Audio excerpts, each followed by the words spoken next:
Dobar dan majstori, dobrodošli u Zonu alata, ja sam Gagi. Danas ćemo testirati vibracioni vakumski pištolj. U pitanju je Bihui, LFTBV je oznaka ovog modela. Ne znam da li ste čuli za Bihui, radi se o kineskom proizvođaču profesionalnog alata za keramiku velikog formata. I sada to je prilično ovako mlad brend u pitanju, međutim dugi niz godina ova fabrika Bihui proizvodi profesionalne alate za mnoge poznate evropske proizvođače pod njihovim brendovima. To je nešto što nije neuobičajeno, na to smo navikli, ima takvih firmi još. Veliki deo majstora je imao priliku da koristi ovaj alat i Bihui alate, a da nisu ni znali da zapravo to Bihui proizvodi, nego je to pod nekim drugim brendom. I sad, nakon duže vremena, proizvođač je rešio da napravi svoj brend i da krene da prodaje to direktno, a s obzirom da ljudi stalno unapređuju postojeće i razvijaju nove proizvode iz oblasti alata za keramiku, pritom imaju konkurentnu cenu ako se uporedi sa proizvodima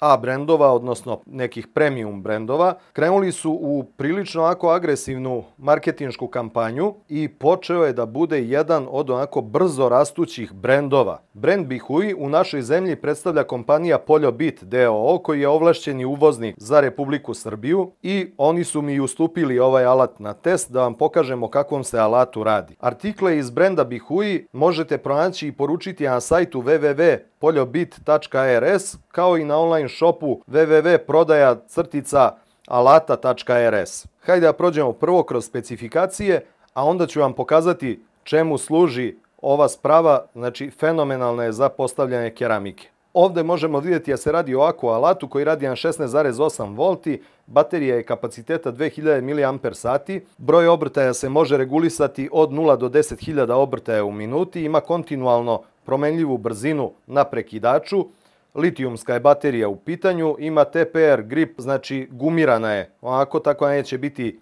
isklizavanja. Što se tiče samog vakuma, on ima kapacitet podizanja pločice do 35 kg. Također ugrađena je i libela na njemu i služi za ravnomerno raspoređivanje lepka ispod pločica. Alat nam dolazi spakovan u ovom plastičnom koferu. Kofer je solidne izrade, znači ima ovdje ručku za nošenje. Sa prednje strane kofera su postavljene dve metalne kopče. Kad otvorimo kofer, ovdje nam je smešteno sve što dobijamo u obimu isporuke. Tu se nalazi jedno uputstvo za upotrebu, nalazi se adapter, odnosno punjač, nalazi se jedna baterija od 2 Ah i nalazi nam se mašina. Pošto se prvi put susrećemo s ovim alatom, sad ćemo malo ovako detaljnije da ga pregledamo, da vidimo šta možemo tu da očekujemo. Što se tiče baterije, deluje mi da je čvrsto izrađena, znači stvarno je dobra plastika od koje je izvedena. Tu nemam zamerke, ovo radi sve kako treba. Sa prednje strane nam je postavljen indikator stanja napunjenosti sa procentima. Ovdje imate plus 25, 50 i 100%. Kada stisnete, znači ove dve lampice na kraju su zelene, a crvena je već 25% koja vam kaže vreme je da napuniš alat. Ne mora da se drži sve vreme pritisnut taster, znači jednostavno kada pritisnete taster, ono ostaje da svetli još neko vreme kako biste vi lepo mogli da vidite koje je stanje napunjenosti baterije. Ovdje sa gornje strane baterije smešten nam je priključak za punjač, malo neuobičajeno rešenje za klizne baterije da se na samoj bateriji nalazi priključak za punjenje, a da ne ide zapravo baterija u namenski punjač za taj alat. Interesantno rešenje. Samim tim i punjač prati sve to. Radi se znači o ovom malom punjaču koji ide na 230 V i ovamo na kraju kabla imate zapravo ovu bananicu koja se bocne u bateriju i tako se vrši punjenje. Koliko ja vidim ovdje, punjač puni naponom od 18,8 V struje 1 A. Kad punjač povežemo na bateriju, možemo vidjeti opet stanje napunjenosti baterije, što je isto ok jer ima punjača, odnosno baterija koje ne dozvoljavaju da se proveri stanje napunjenosti baterije prilikom punjenja. Kako ćete znati da li je baterija napunjena ili ne? Na punjaču ovdje imate jednu malu LED diodu, dok svetli crveno znači puni, kada bude počelo da svetli zeleno znači da je baterija napunjena na 100%. Hajde da pogledamo malo i mašinu. Što se tiče izgleda, podsjeća vas na koji alat? Na šlajfericu, je li tako? I sad ako mislite da šlajferica može da se koristi za iste te stvari, shvatit ćete vrlo brzo da to ovdje apsolutno nije slučaj. Ništa se ne rotira, znači ona samo vibrira, ali vibrira izuzetno jako. A što se tiče same konstrukcije, plastika je odrađena izuzetno dobro, jako je čvrsta, nisam primetio nigde da ima luftova, da bilo šta postoji, znači da žvaće negde plastika, znači toga nema. Ovdje sa donje strane nam se nalazi taj vakumski prihvat, vidite koliki je, a on se aktivira ovdje ovom polugom na vrhu mašine. To ću vam posle pokazati kako funkcioniše sve. Prečnik vakuma je nekih 13 cm. Rukohvat je obložen gumom, znači to je sve gumirano. Ovdje ovaj nos je isto obložen gumom.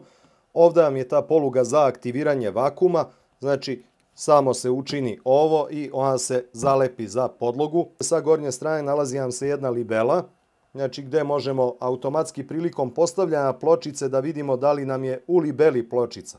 Znači da li nam je nakrenuta na neku stranu i to je vrlo dobro, zato što vam eliminiše upotrebu vaser vage, što je super stvar. Ovdje vam je smešten prekidač kojim regulišemo broj obrtaja mašine, deluje mi sasvim solidno odrađen. Sa druge strane mašine generalno nemamo ništa i pozadije nam je smešten priključak za bateriju. Priključak za bateriju ima 4 pina kojima se povezuje i ostvaruje kontakt sa baterijom. Ono što je izostalo, s obzirom da se radi o mašini koja proizvodi jako velike vibracije, bilo bi dobro da ima ovdje nekih gumenih umetaka koji će smanje nivo vibracije baterije same u ležištu. Ali je to izostalo, verovatno će u nekom trenutku i oni to dopuniti sa nekim tim gumenim odbojnikom da fiksira, jer to sam viđao na nekim mašinama da postoji. Inače, umetanje baterije krajnje lagano, baterija ok leži, ima malkice lufta kao što i treba da ima, to je sve ok, leži što kaže ko salivena. E sad, mašinu kada uključimo, sad vidjet ćete neki nivo vibracija otprilike koji ne znači vam mnogo, možemo samo da je čujemo. Posle ću vam ja pokazati, stavit ću vodu pored da vidite koliki je nivo vibracija koje ova mašina zaista proizvodi.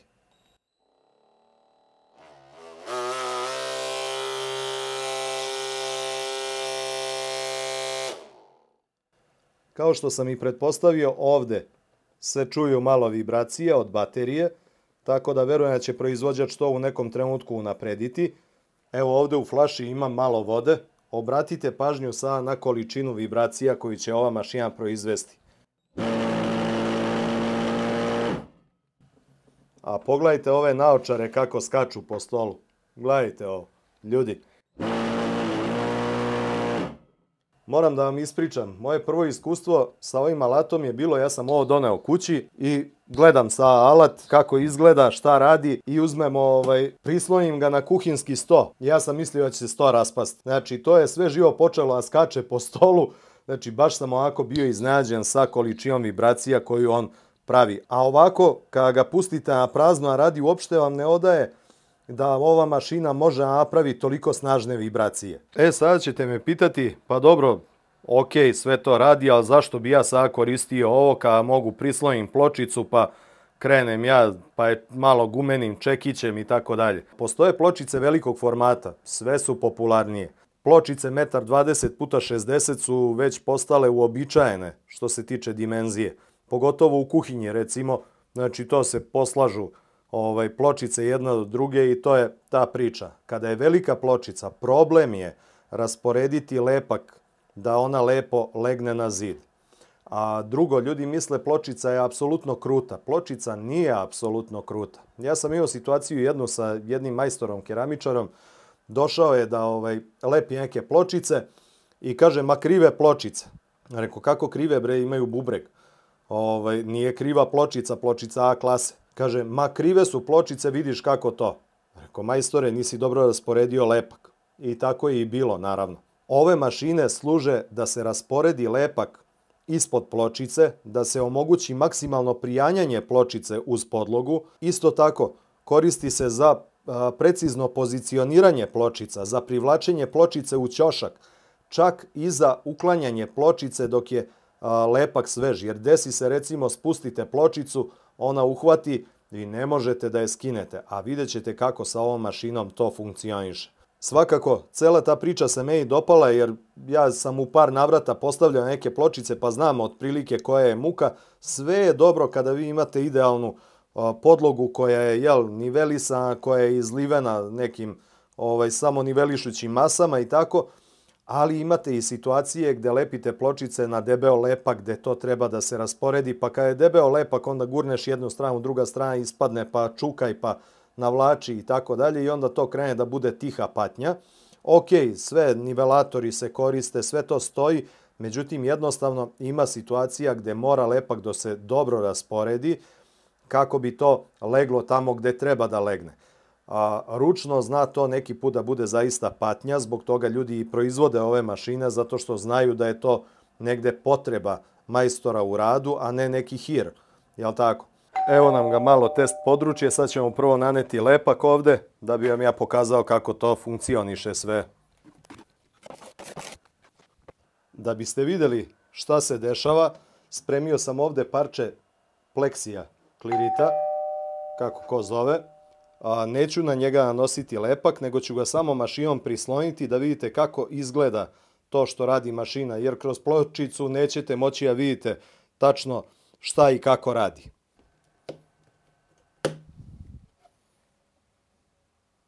Evo, pogledajte, spuštam ovo dole i sad vi uzmete i lepak raspoređujete, jel' tako? I sad tu kreće stiskanje, kuckanje i ostalo. Međutim, uvek ostanu komadi ovde koji imaju zarobljen vazduh u sebi.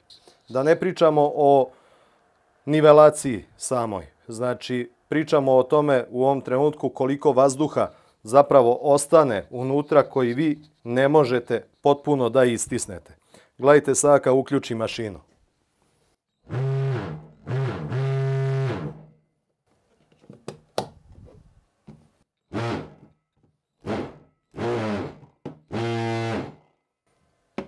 Pogledajte ovaj ovamo deo.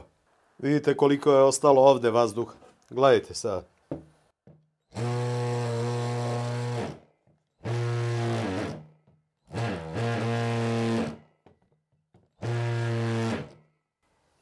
Pogledajte koja je to distribucija lepka.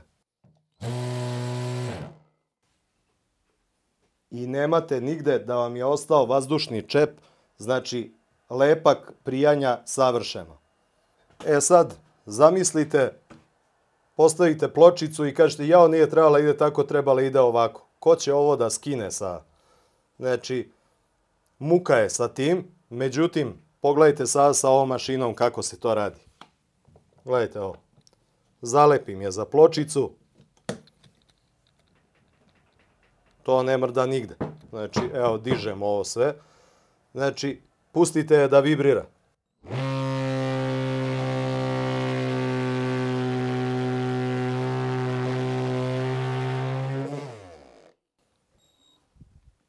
I skidate bez problema. Vraćamo opet na mesto. Otkačim vakum.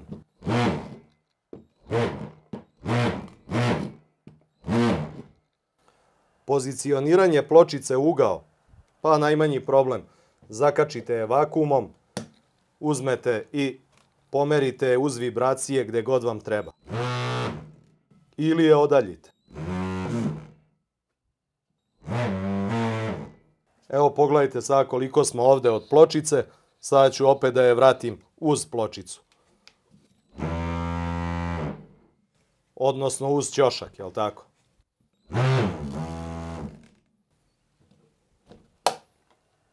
Gde je ostalo vazduha?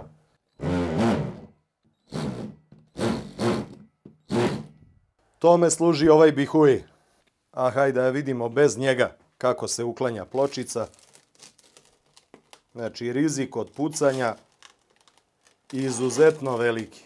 Ovo je pleksiglas pa može i da se uvija. Inače ovako da skidate pločicu, pogotovo ako je većeg formata, je nemoguće. A pogledajte kako izgleda distribucija lepka. Da ne bude lagano je ono parče klirita, evo je pločica 45-45, znači nema mrdanja što se tiče vakuma. Tako da vakum odlično radi. Što se tiče pozicioniranja pločice, opet vrlo jednostavno. Pogledajte ovdje kako istiskuje lepak. I šetate gdje god vi poželite.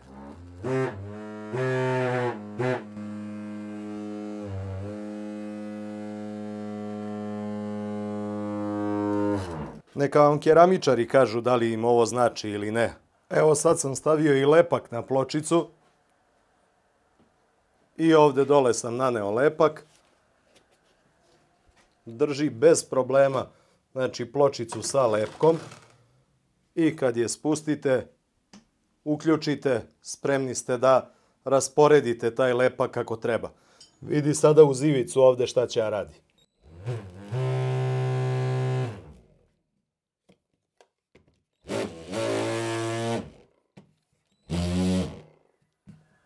I sad, kako je priljubiti skroz uz ivicu, pa aktiviraš vakum lepo. I to je to.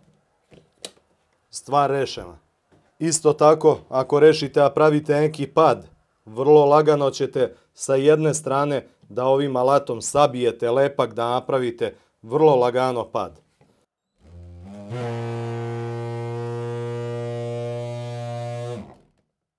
Pogledajte koliko lepka istisne. Znači sve to što nije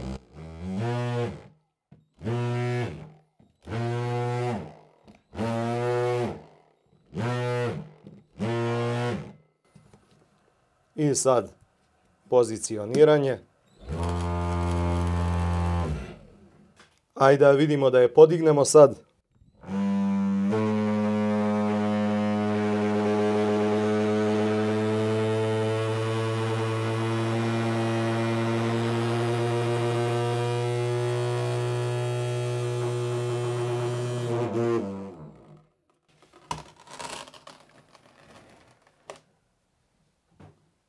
I ovo je ono što treba vidjeti. Kako je lepak dobro raspoređen. Ovdje se nije zalepilo nekim mestima zato što je ovo jako glatka površina, ali da je to košuljica ili da je bilo šta na što se inače pločice lepe, zid, šta god, znači bilo bi prijanjanje apsolutno i tu. Ovo je sada povuklo lepak sa podloge. Evo ovdje se baš lepo vidi, a vidite mašinu nazad što stoji, što je vakum drži da ne padne. Ko radi keramiku, ovo je top priča. Evo ljudi, možemo i da napravimo zaključak vezano za ovu mašinu. Ukoliko radite sa keramikom, ukoliko se bavite keramičarskim poslom, posjetite sajt poljobit.rs ili prodaja-alata.rs. Tamo imate komplet ponudu bihuji alata.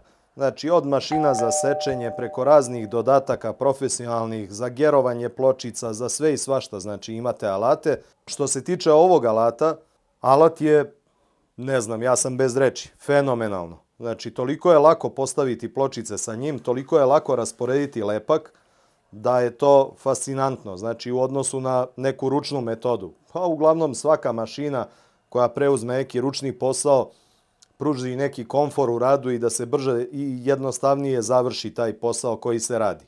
Ono što je bitno i što hoću vam kažem, što se tiče rezervnih delova, tu budite bez brige.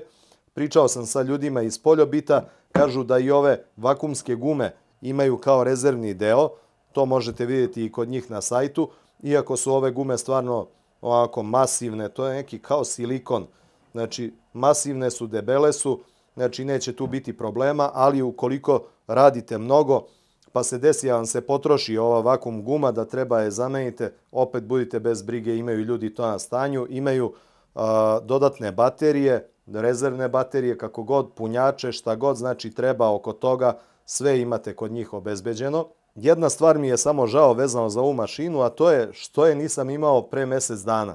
Kumu sam postavljao neke pločice i morali smo debeli lepak na zidu na nekim mestima lepimo i to je bio haos. Znači, uzmeš veliku pločicu pa gurneš jedan ćošak, on istrči drugi, pa onda drndaj, čukaj. Znači ovo bi me spasilo muka, pa tek tako. Što se tiče cene, ona je trenutno sa PDV-om negde oko 20.000 dinara ovako komplet. Kada pogledate koliko košta kvadrat postavljanja keramike, kod nas u Beogradu je to od 15 do 25 eura po kvadratu. Znači, ako uzmemo da je prosek nekih 20 evra, ova mašina za 8 kvadrata se isplati već. Tako da ta cena od 20.000 koja možda deluje veliko u prvom trenutku, ukoliko imate, a postavljate dosta keramike, znači ovo je nešto što je isplativo. Sad ćete me verovatno pitati, a što ovo, pa imaju i nivelatori, pa to. Nivelatori su druga stvar, ovo je druga stvar. Znači nivelator vama pomaže da vam spojevi na pločicama budu ravni, jel tako? Ali nivelator ne može da vam rasporedi lepak na pločici. Vi ako ne rasporedite lepo lepak na pločicama, ostavite ćošak pločice koji je bez lepka, uđe lepo domaćica u kupatilo, stane na taj ćošak štiklom, pukne ćošak, šta ste radili? Znači, mora se vodi računa o svemu. Opet kažem, nije ovo bez veze izmišljen alat, ovo je alat koji se koristi.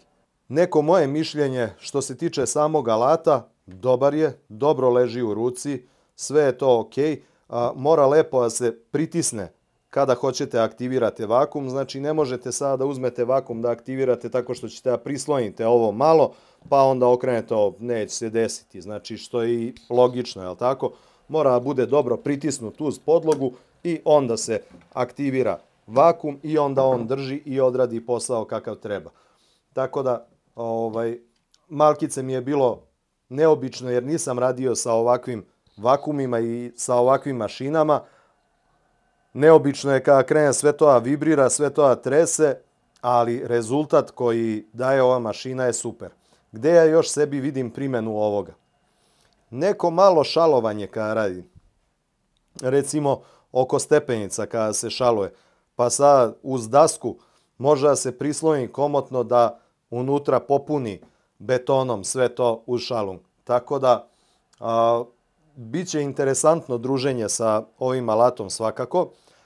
Ono što još treba vam kažem, ako planirate da dosta vučete ovaj alat po podlozi, da biste izbegli grebanje i trošenje ove gume, biće uskoro u Poljobitu dodatak za ovu mašinu koji se postavi ispod, aktivira se vakum, jel tako, i on drži tu ploču zapravo kojom vi onda idete i peglate po pločicama. Tako da to će uskoro, ja mislim, biti na stanju kod njih, moći će i to da se poruči kao dodatna oprema, a u slučaju da vam treba odmah, pa možete uvek uzeti onako kao što sam ja radio u videu, uzmete parče klirita, vakumom zakačite za klirit i onda tim kliritom zapravo prelazite preko pločica da ne oštećujete ovu ovde vakum gumu. Eto, baš me zanima vaše mišljenje u komentarima što se tiče ove mašine. Napišite mi kako vam se dopada cela ova priča, meni je ovo prilično novo i onako prilično interesantno i uzbudljivo. Od mene u ovoj recenziji toliko, puno vas pozdravlja vaš Gagi, pa se vidimo sljedeći put. Ne zaboravite, ako niste se prijavili na kanal, subscribe dole, ako vam se dopao video, like, ćao!